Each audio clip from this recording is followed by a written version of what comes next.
P1 subshell system के लिए हम पहले तीनों ऑर्बिटल्स की वो लिख लेते हैं -1 0 +1। ठीक है, एक ही इलेक्ट्रॉन होता है तो हमने पहले ऑर्बिटल में, दूसरे ऑर्बिटल में, तीसरे ऑर्बिटल में, फिर इनकी स्पिन हमने ऑपोजिट कर दी है। अब ये ml वैल्यू ऑर्बिटल की वैल्यू होती है -1 0 1 -1 0 1, और ये स्पिन होती हैं। ठीक है, और ये वैल्यूज़ जिस ऑर्बिटल में है -1 और इसकी स्पिन है पॉजिटिव, तो इस तरह से ये टेबल के लिए वैल्यूज़ लिख ली हैं। अब हाईएस्ट वैल्यू थी 1 और 1/2, तो उसकी सारी रेंज लिख ली है मैंने ऐसे। 1 की रेंज प्लस माइनस रेंज लिख लेनी है, +0 -1, और इस तरह से ये 1/2 है तो +1/2 -1/2।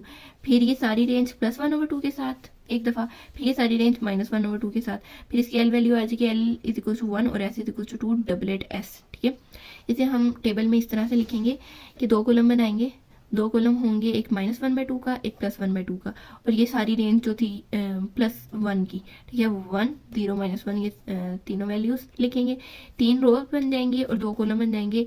और फिर ये जो वैल्यूज़ थी ये वाली, इस तरह से ये इन्हें यहाँ पे लिख लेना। -1 ऑर्बिटल में था और माइनस पिन के साथ, 0 ऑर्बिटल में इलेक्ट्रॉन था माइनस पिन के साथ, 1 ऑर्बिटल में माइनस पिन के साथ, फिर -1 में था और प्लस स्पिन के साथ, 0 में था प्लस पिन के साथ, 1 में था तो प्लस पिन के साथ, इस तरह से लिख लेंगे।